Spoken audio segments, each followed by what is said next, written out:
CCAT പ്രോഗ്രാമിൻ്റെ ഈ പുതിയ എപ്പിസോഡിലേക്ക് എല്ലാ മാന്യപ്രേക്ഷകർക്കും ഹൃദ്യമായ സ്വാഗതം. സാർവത്രിക സഭയുടെ മതബോധന ഗ്രന്ഥത്തെക്കുറിച്ച് ആഴത്തിൽ പഠിക്കുന്നതിന് വേണ്ടി തലശ്ശേരി അതിരൂപതയും സാലോൺ ടെലിവിഷനും ചേർന്നൊരുക്കുന്ന പ്രോഗ്രാമാണ് CCAT. നമ്മുടെ ഈ പ്രോഗ്രാമിൽ ക്ലാസുകൾ നയിക്കുന്നതിനും നമ്മുടെ ചോദ്യങ്ങൾക്കും സംശയങ്ങൾക്കും ഉത്തരം നൽകുന്നതിനുമായി ഇവിടെ എത്തിച്ചേർന്നിരിക്കുന്നത് തലശ്ശേരി അതിരൂപതയുടെ സഹായമെത്രാനും ഭാരത ദൈവശാസ്ത്ര കമ്മീഷൻ അംഗവും സീറോ മലബാർ സഭയുടെ മാധ്യമ കമ്മീഷൻ ചെയർമാനുമായ അഭിവന്ദ്യമാർ ജോസഫ് പാംബ്ലാനി പിതാവാണ്. പിതാവിനെ ഏറ്റവും സ്നേഹത്തോടുകൂടെ ഈ പ്രോഗ്രാമിലേക്ക് സ്വാഗതം ചെയ്യുന്നു. അതുപോലെ ക്ലാസ്സിൽ പങ്കെടുക്കുവാനും തങ്ങളുടെ ചോദ്യങ്ങളും സംശയങ്ങളും ഉന്നയിക്കുവാനുമായി ഇവിടെ എത്തിച്ചേർന്നിരിക്കുന്നത് തലശ്ശേരി അതിരൂപതയിലെ തോമാപുരം ഫൊറോനയിലെ കുളിനീർ സെൻറ് ജോസഫ് ഇടവകയിലെ മതാധ്യാപകരും യുവജനങ്ങളുമാണ്. അവരെയും ഏറ്റവും സ്നേഹത്തോടുകൂടെ ഈ പ്രോഗ്രാമിലേക്ക് സ്വാഗതം ചെയ്യുന്നു. ഇന്നും നമ്മൾ ചർച്ച ചെയ്യുന്നത് 10 കൽപ്പനകളെക്കുറിച്ചാണ്. നമുക്ക് ക്ലാസ്സിലേക്കും ചർച്ചയിലേക്കും പ്രവേശിക്കാം. അടുത്ത ചോദ്യം ആരാണ്? ഓക്കെ, ആൽബിനാണ്. ആൽബിൻ്റെ ചോദ്യം എന്താണ്?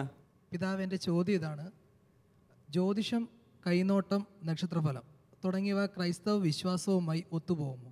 ഒരു ശാസ്ത്രമെന്ന നിലയിൽ ഇവയെ പരിഗണിക്കുന്നതിൽ തെറ്റുണ്ടോ? ഓ യെസ്, ആൽബിൻ ഇതുവരെയും കൈ നോക്കിയിട്ടുണ്ടോ? നോക്കിച്ചിട്ടുണ്ടോ എവിടെയെങ്കിലും? ഒരിക്കലും ഇല്ല. കയ്യേൽ നോക്കി എന്തെങ്കിലും മനസ്സിലാവുമോ നമുക്ക്? സംശയമാണ് അല്ലേ? സംശയമാണെങ്കിൽ പിന്നെ അതിനെ ശാസ്ത്രം എന്ന് വിളിക്കാൻ പറ്റുമോ?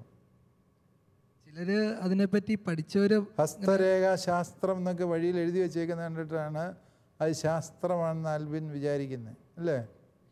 യെസ് ആൽബിൻ, ഞാൻ ആരുടെയെങ്കിലും നിലപാടുകളെയോ ആരുടെയെങ്കിലും വിശ്വാസത്തെയോ വില കുറച്ച് കാണാൻ ഉദ്ദേശിക്കുന്നില്ല.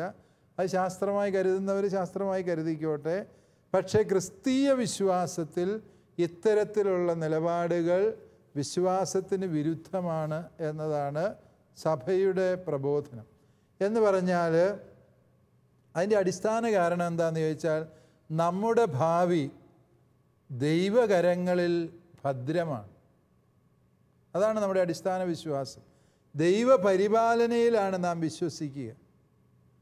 ഈ കൈനോട്ടം, മഷിനോട്ടം, എന്തൊക്കെയാണ് പറഞ്ഞത്, ഇങ്ങനെയുള്ള നക്ഷത്രഫലം എന്നൊക്കെ പറയുന്നത്, അതിൻ്റെ അർത്ഥം എന്താണ്? അതിൻ്റെ പിന്നിൽ ഒരു ചിന്തയുണ്ട്.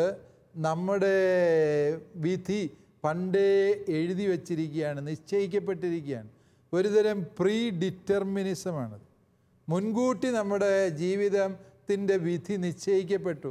നമ്മൾ എന്നാ ചെയ്തിട്ട് ഒരു കാര്യമില്ല, അങ്ങനെയേ സംഭവിക്കുകയുള്ളൂ എന്നുള്ള ആ ഒരു വിധി എന്നുള്ള സങ്കല്പം അഥവാ പ്രീ ഡിറ്റർമിനിസം ആണ് ഈ ഒരു ചിന്തകൾക്ക് പിന്നിലുള്ളത്. കൈ നോക്കുന്നതിൽ, നക്ഷത്രഫലത്തിൽ, അതായത് ഇന്ന നക്ഷത്രത്തിൽ ജനിച്ചവൻ ഇന്ന ദിവസം ഇന്ന നക്ഷത്രത്തിൽ ജനിച്ചയാളുടെ ഭാവി ഇന്നതായിരിക്കും എന്നങ്ങ് ഗണിച്ച് പറയുന്നതിൻ്റെ കാരണം എന്നാ?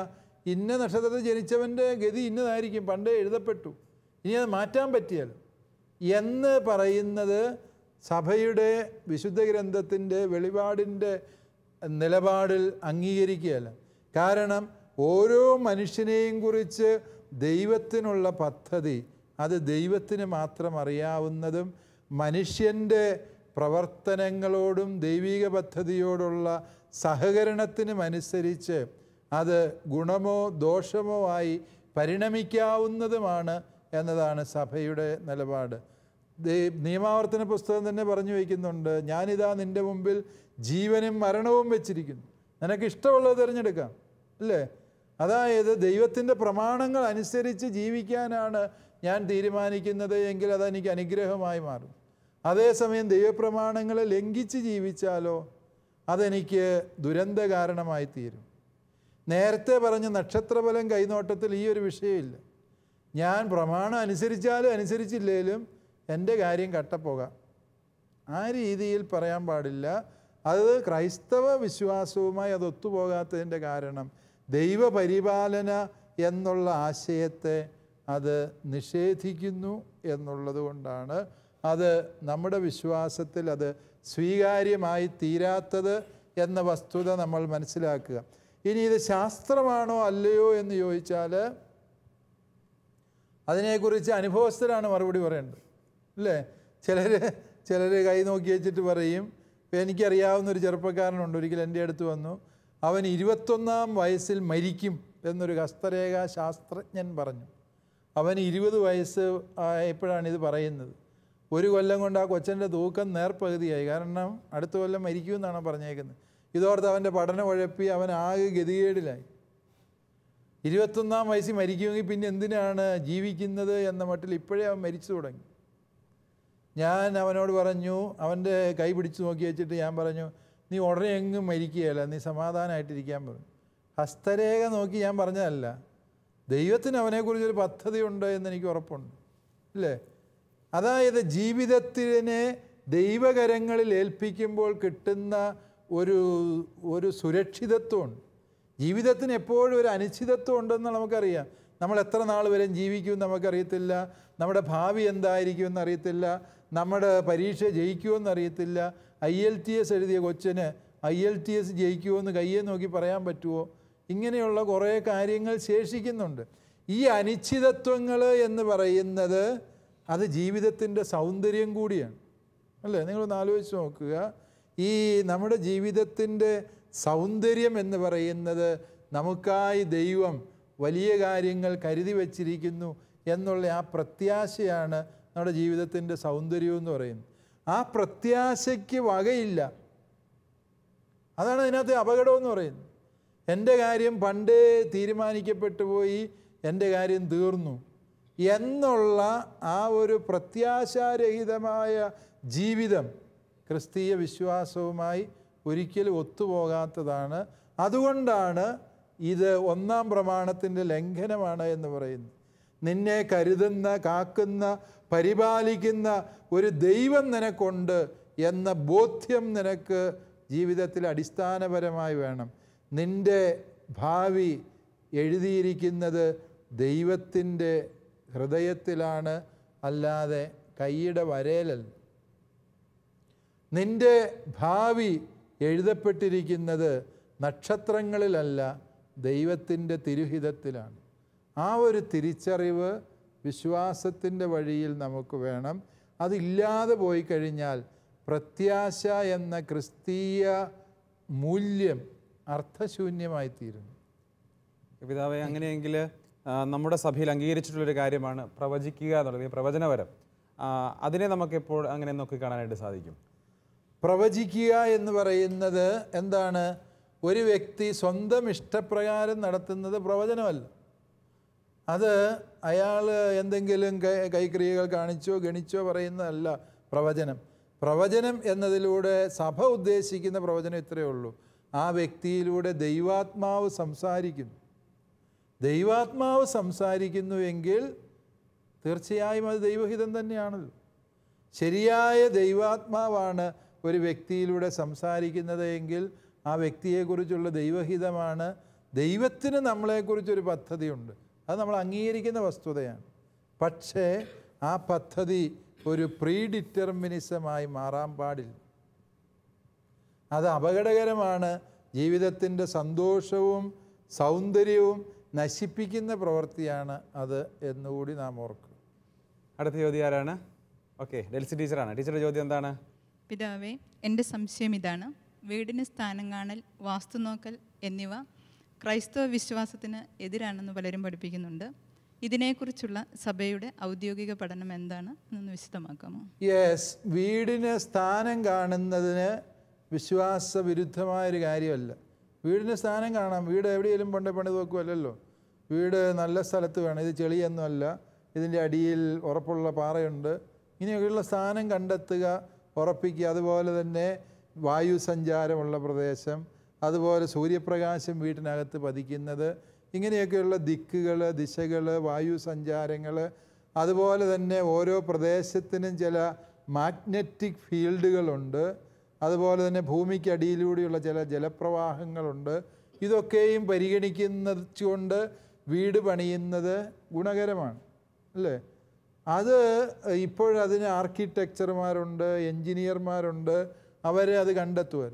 പണ്ട് ഇവരൊന്നും ഇല്ലാതിരുന്ന കാലത്ത് ആശാരിമാർ വന്ന് ഇതൊക്കെ പിടിച്ച് ചെയ്യുമായിരുന്നു. അപ്പോൾ ഇല്ലെങ്കിൽ അറിവുള്ള ആരോട് ചോദിച്ചിട്ടും നമുക്ക് ചെയ്യാം. ഒരുപാട് പറമ്പുള്ളവർക്കാണ് ഈ സ്ഥാനം കാണൽ ഒരു പ്രശ്നമായിത്തീരുന്നത്, ഇല്ലേ? ആകെ കൂടി 3 സെൻറ്റ് ഉള്ളവന് സ്ഥാനം കാണേണ്ട കാര്യമുണ്ടോ? ഇല്ല.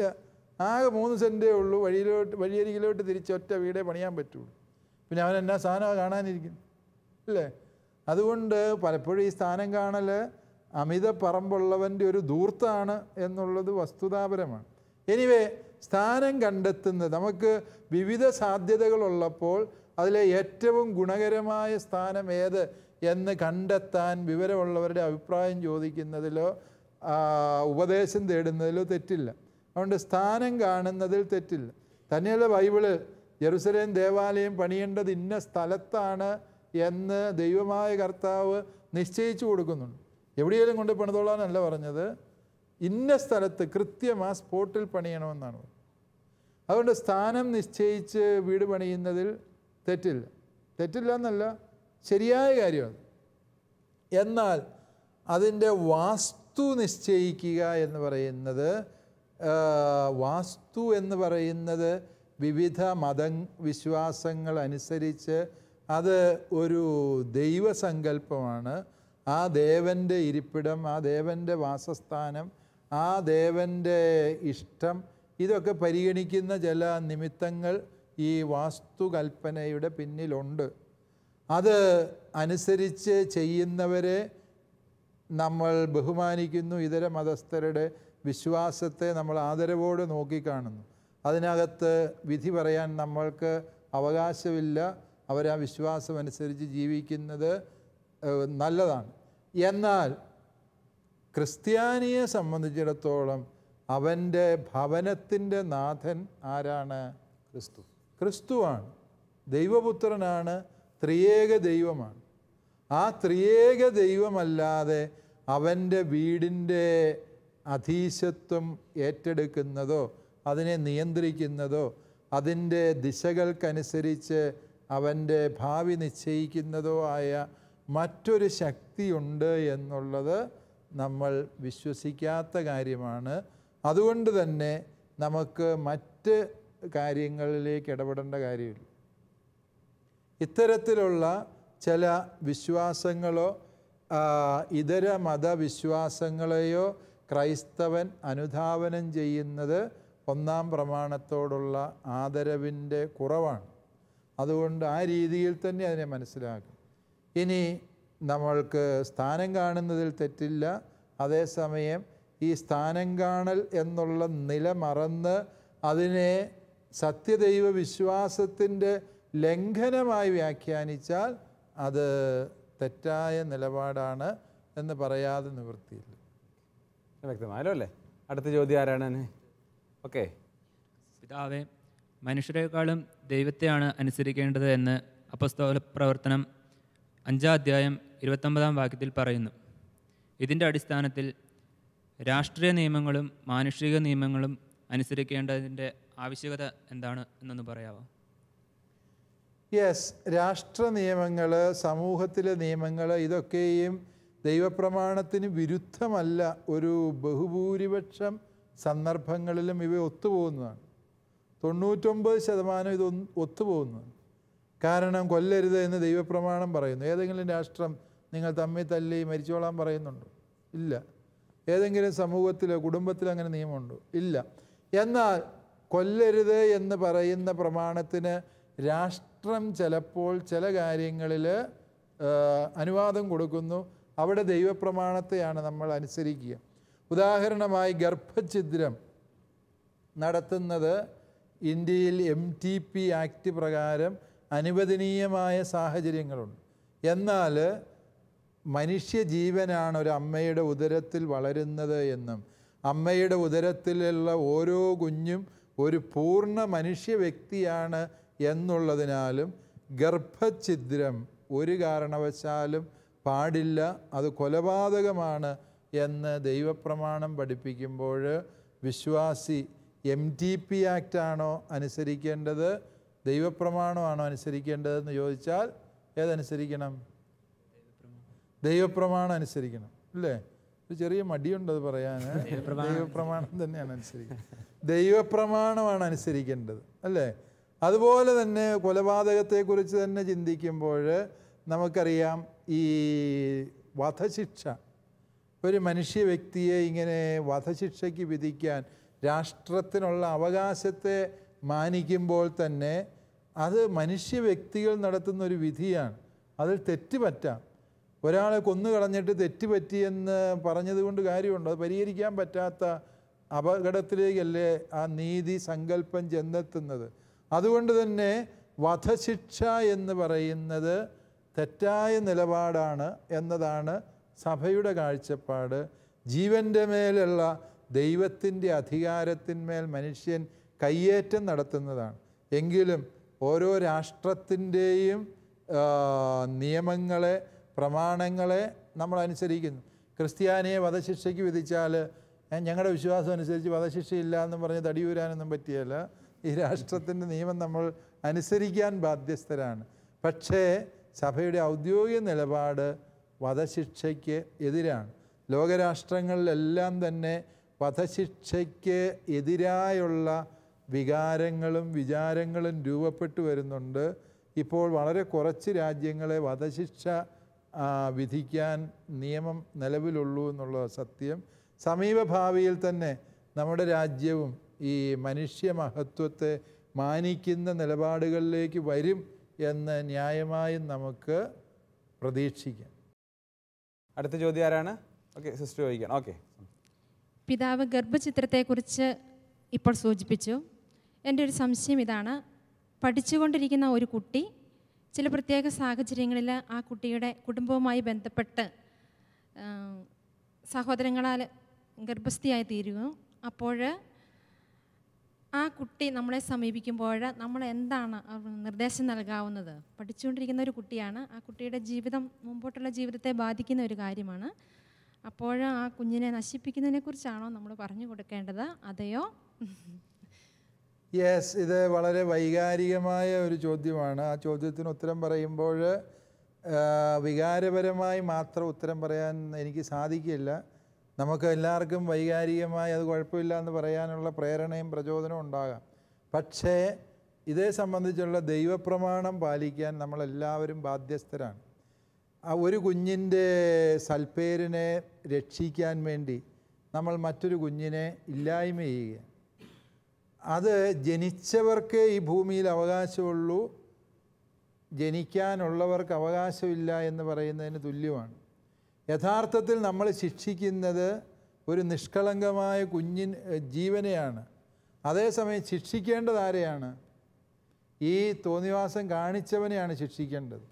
അവനെ ശിക്ഷിക്കുന്നതിന് പകരം നമ്മളെല്ലാവരും കൂടി വിഷയം ഒതുക്കി തീർത്ത് എന്താണ്? ഈ കുഞ്ഞിനെ ഇല്ലായ്മ ചെയ്യുക. യഥാർത്ഥത്തിൽ തെറ്റ് ചെയ്തവന് സംരക്ഷണം കൊടുക്കാൻ വേണ്ടി യാതൊരു തെറ്റും ചെയ്യാത്ത ഒരു മനുഷ്യജീവനെയാണ് അവിടെ ഇല്ലായ്മ ചെയ്തത് എന്നുള്ള വസ്തുത നമ്മൾ തിരിച്ചറിയണം, അല്ലേ? അതുകൊണ്ട് തന്നെ ഈ ഒരു കാര്യത്തിലും ദൈവപ്രമാണത്തിനാണ് പ്രാമുഖ്യം കൊടുക്കേണ്ടത് എന്നുള്ള വസ്തുത മനസ്സിലാക്കണം. 6-ാം പ്രമാണത്തെക്കുറിച്ചുള്ള വിചിന്തനം വരുമ്പോൾ ഈ വിഷയവുമായി ബന്ധപ്പെട്ട കൂടുതൽ വിശദാംശങ്ങൾ നമുക്ക് ചർച്ച ചെയ്യാം. അതുകൊണ്ട് എനിക്ക് തോന്നുന്നു ഈ സന്ദർഭത്തിൽ ദൈവപ്രമാണത്തിന് പ്രാധാന്യം കൊടുക്കുക. എന്നാൽ നമുക്ക് ആ കുഞ്ഞിനെ ഇപ്രകാരം ഗർഭം ധരിക്കേണ്ടി വന്ന ആ പെൺകുഞ്ഞിനെ പല രീതിയിൽ സഹായിക്കാൻ പറ്റും. ആ കുഞ്ഞിനെ ഈ സാഹചര്യങ്ങളിൽ നിന്ന് മാറ്റി നിർത്തി ഈ പ്രസവം വരെയുള്ള കാര്യത്തിൽ ആ കുഞ്ഞിനെ പ്രത്യേകമായി പരിഗണന കൊടുക്കാൻ, അപ്രകാരം ജനിക്കുന്ന കുഞ്ഞിൻ്റെ ഉത്തരവാദിത്വം ഏറ്റെടുത്ത് ഈ കുഞ്ഞിനെ, ഈ അമ്മയായ കുഞ്ഞിനെ സ്വതന്ത്രയാക്കാൻ, അവൾക്ക് ആ കുഞ്ഞിനെ വളർത്താൻ താല്പര്യമില്ല എങ്കിൽ സ്വതന്ത്രയായി ജീവിക്കാനുള്ള സാഹചര്യം ഒരുക്കുക. അപ്രകാരമുള്ള നന്മകളാണ് ഈ ഒരു സാഹചര്യത്തിലെത്തേണ്ടത്. സമൂഹം അതിനെ എടുക്കേണ്ട ഏറ്റവും വലിയ മുൻകരുതൽ എന്ന് പറയുന്നത് എന്താണ്? ഇങ്ങനെ എന്തെങ്കിലും പ്രശ്നമുണ്ടായാൽ ഗർഭഛിദ്രം നടത്തി പ്രശ്നം ഇല്ലാതാക്കുക എന്നുള്ള ആ ഒരു ഒളിച്ചുകളിയാണ് അവസാനിപ്പിക്കേണ്ടത്. ഇത്തരം തിന്മകളാണ് എന്ന് പറയുകയും ആ തിന്മ ചെയ്തവരെ നിയമത്തിൻ്റെ മുമ്പിൽ കൊണ്ടുവരികയും ചെയ്യുന്ന സാഹചര്യം ഉണ്ടാക്കുന്നതിന് പകരം ഇത്തരം തിന്മകളെ മൂടിവയ്ക്കാൻ നിഷ്കളങ്ക ജീവിതങ്ങളെ ബലി കൊടുക്കുന്ന അവസ്ഥയാണ് സമൂഹത്തിൽ മാറേണ്ടത് എന്ന് നമ്മൾ തിരിച്ചറിയണം. അല്ല എങ്കിൽ സംഭവിക്കുന്നത് ഇങ്ങനെ അനേകായിരം കുഞ്ഞുങ്ങൾ കുരുതി കഴിക്കപ്പെടുകയും ഇത്തരം കാപാലികന്മാർ സമൂഹത്തിൽ ഒന്നും അറിയാത്ത മിടുക്കന്മാരായി ജീവിക്കുകയും ചെയ്യുന്ന തെറ്റായ സാമൂഹിക ക്രമമുണ്ടാകും. അതാണ് യഥാർത്ഥത്തിൽ കരുണയില്ലാത്ത കാഴ്ചപ്പാട് എന്നും കൂടി നമ്മൾ തിരിച്ചറിയും. അടുത്ത ചോദ്യം ആരാണ്? ഓക്കെ, ജിയോയാണ്. ജിയോയുടെ ചോദ്യം എന്താണ്? പിതാവേ, എനിക്ക് ചോദിക്കാനുള്ള ഇതാണ്, പാഷണ്ഡതയും ശീഷ്മയും തമ്മിലുള്ള വ്യത്യാസം എന്താണ്? അതൊന്ന് വിശദീകരിക്കാം. യെസ്, ജിയോയുടെ ചോദ്യം പാഷണ്ഡത, ശീഷ്മ ഇവ തമ്മിലുള്ള വ്യത്യാസം അല്ലേ? അത് ഒന്നാം പ്രമാണവുമായി ബന്ധപ്പെട്ട ഒരു ചോദ്യമാണ്. പാഷണ്ഡത എന്ന് പറഞ്ഞാൽ സത്യവിശ്വാസത്തെ ബോധപൂർവം നിഷേധിക്കുകയോ ലംഘിക്കുകയോ ചെയ്യുന്നത് പാഷണ്ഡതയാണ്. ഇപ്പോൾ ഈശോ ദൈവപുത്രനാണ്. സത്യവിശ്വാസത്തിൻ്റെ ഒരു പ്രഖ്യാപിത വിശ്വാസ സത്യമാണ്. ഈശോ ദൈവപുത്രനൊന്നുമല്ല, ഈശോ നല്ല കാര്യങ്ങളൊക്കെ പഠിപ്പിച്ച ഒരു മനുഷ്യനായിരുന്നു എന്നേ ഞാൻ വിശ്വസിക്കുന്നുള്ളൂ എന്ന് ജിയോ പറഞ്ഞാൽ അതെന്തായിത്തീർന്നു? പാഷണ്ഡതയാണ്. കാരണം അത് വിശ്വാസത്തെയാണ് ലംഘിക്കുന്നത്. സഭയിൽ ഔദ്യോഗികമായി നമ്മെ പഠിപ്പിച്ചിട്ടുള്ള വിശ്വാസ സത്യങ്ങളെ ബോധപൂർവം ലംഘിക്കുന്നത് പാഷണ്ഡതയാണ്. മാതാവ് ദൈവമാതാവാണ്, അമലോത്ഭവയാണ്, നിത്യകന്യകയാണ്, സ്വർഗാരോപിതയാണ്. ഈ 4 കാര്യങ്ങളും വിശ്വാസ സത്യങ്ങളാണ്. ഇതിലേതെങ്കിലും ഒന്ന് ലംഘിച്ചാൽ നിങ്ങൾ പാഷണ്ഡതയിലാണ്. പരിശുദ്ധ കുർബാനയിൽ ഈശോ സത്യമായും വ്യക്തിപരമായും സന്നിഹിതനാണ്. അതൊരു വിശ്വാസ സത്യമാണ്. ആ വിശ്വാസ സത്യം ലംഘിച്ചാൽ അല്ലെ നിഷേധിച്ചാൽ നിങ്ങൾ പാഷണ്ഡതയിലാണ്. അതേസമയം ശീഷ്മ എന്ന് പറയുന്നത് എന്താണ്? സഭയിലെ ഉത്തരവാദപ്പെട്ട സ്ഥാനത്ത് ഇരിക്കുന്നവരുടെ കൽപ്പനകളെ ലംഘിക്കുന്നതാണ് ശീഷ്മ എന്ന് പറയുന്നത്. ഇപ്പം മാർപ്പാപ്പ ഒരു കാര്യത്തിൽ ഒരു തീരുമാനം പറഞ്ഞു, ഇന്നതായിരിക്കും ഇന്ന വിഷയത്തിലെ വിധി തീർപ്പ് എന്ന് മാർപ്പാപ്പ ഒരു തീരുമാനം പറഞ്ഞു. ഉടനെ കുറേ പേര് പറയാണ് മാർപ്പാപ്പ അങ്ങനെ പലതും പറയും, ഞങ്ങളതൊന്നും ചെയ്യുകയില്ല എന്ന് പറഞ്ഞ് ഒരു ഗ്രൂപ്പ് ആളുകൾ തന്നിഷ്ടം പോലെ പ്രവർത്തിച്ചാൽ അതെന്തായിത്തീരും? ശീഷ്മ ആയിത്തീരും. സഭയിലെ പിളർപ്പുകളൊക്കെയും പലപ്പോഴും ഈ ശീഷ്മയുടെ പേരിലാണ്. നിയമാനുസൃതം നൽകപ്പെടുന്ന വ്യവസ്ഥാപിത അധികാരികളുടെ കൽപ്പനകളെ ലംഘിക്കുന്നതാണ് ശീഷ്മ എന്ന് പറയുന്നത്. പലപ്പോഴും ഈ പാഷണ്ഡതയാണ് ശീഷ്മയിലേക്ക് നയിക്കുന്നത് എന്നുള്ളത് സത്യമാണ്. സഭയിലുണ്ടായ പിളർപ്പുകളൊക്കെയും പാഷണ്ഡതയിൽ ആരംഭിച്ച് ശീഷ്മയിലേക്ക് മാറുകയാണ് ചെയ്തത് എന്ന് ആലോചിച്ചാൽ നമുക്ക് മനസ്സിലാകും. അപ്പോൾ ഇത് തമ്മിൽ ബന്ധമുണ്ട്, പക്ഷേ അടിസ്ഥാനപരമായുള്ള വ്യത്യാസം ഒന്ന് വിശ്വാസ സത്യങ്ങളുടെ ലംഘനമാണെങ്കിൽ മറ്റൊന്ന് നിയമാനുസൃതമുള്ള അധികാരികളുടെ തീരുമാനങ്ങളോടുള്ള വിയോജിപ്പാണ്. ഓക്കെ, ഉത്തരം വ്യക്തമായല്ലോ അല്ലേ? ഇന്ന് നമ്മൾ ചർച്ച ചെയ്തത് ദൈവപ്രമാണങ്ങളെക്കുറിച്ചാണ്. നമ്മുടെ ഈ ചർച്ചയിൽ പങ്കെടുക്കുകയും നമ്മുടെ ചോദ്യങ്ങൾക്കും സംശയങ്ങൾക്കും ഉത്തരം നൽകുകയും ചെയ്ത അഭിവന്ദ്യ മാർ ജോസഫ് പാംബ്ലാനി പിതാവിന് സാലൂൺ ടിവിയുടെ പേരിലുള്ള ഹൃദയം നിറഞ്ഞ നന്ദി അറിയിക്കുന്നു. അതുപോലെ ഈ ചർച്ചയിൽ പങ്കെടുത്ത് നല്ല ചോദ്യങ്ങൾ ചോദിച്ച കുളിനീർ സെൻറ് ജോസഫ് ഇടവകയിലെ മതാധ്യാപകർക്കും യുവജനങ്ങൾക്കും സാലൂൺ ടിവിയുടെ പേരിലുള്ള ഹൃദയം നിറഞ്ഞ നന്ദി അറിയിക്കുന്നു. ദൈവപ്രമാണങ്ങളെക്കുറിച്ചുള്ള ചർച്ച ഇവിടെ അവസാനിക്കുന്നില്ല. അടുത്ത എപ്പിസോഡിൽ വീണ്ടും കാണുന്നതുവരെ നന്ദി, നമസ്കാരം.